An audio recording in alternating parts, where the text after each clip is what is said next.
Hey guys, update Paula Avellino and Kem Cho. Ipinakita na nga ng Star Cinema, ABS-CBN ang kanilang teaser.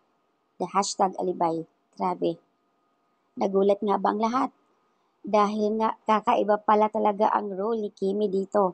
As in, sinasabi nila na something dancerous, prostitute. Maraming mga comments sila dito, grabe. Pero kasi, siyempre, nasunod lang din si Kimi kung ano yung utos ng mga direktor. And besides, hanggang doon lang naman talaga sa pelikula lang, sa shooting lang, sa taping lang nagagawa iyon. Kaya nga ayon sa kanila, kaya pala na in love si Paulo. Dahil nga kakaiba ang role ni Kimi dito as in pang-akit atak talaga. Payo naman ng karamihan, ibang mga netizens na loyal sa Kiminatics na ayon sa kanila sana Kimi next time, huwag kang gagawa ng ganyang show. Para sa akin na in my opinion, hindi kasi ganyan, hindi rin bagay sa iyo.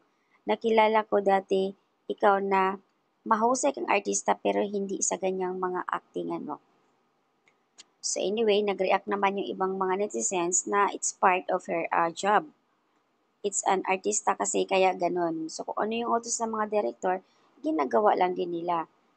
And besides, hindi masama yun para sa kanila. Trabaho nga lang, walang personalan.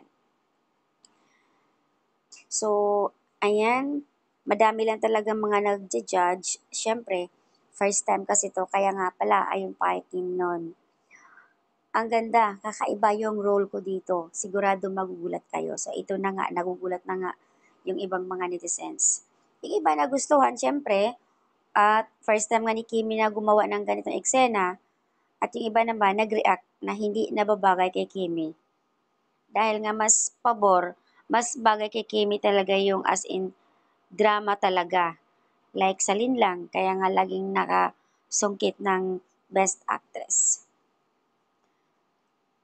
OMG, mapapa-OMG ka talaga sa mga comment dito na iba. Hindi nila tanggap. Super hot mo, Kim, pero wala akong magagawa kung yan ang role mo. Pero yun nga, sana next time wag nang tanggapin yung mga role na ganyan. Nagulat ho kami sa iyong mga teaser. Grabe, nakakabigani.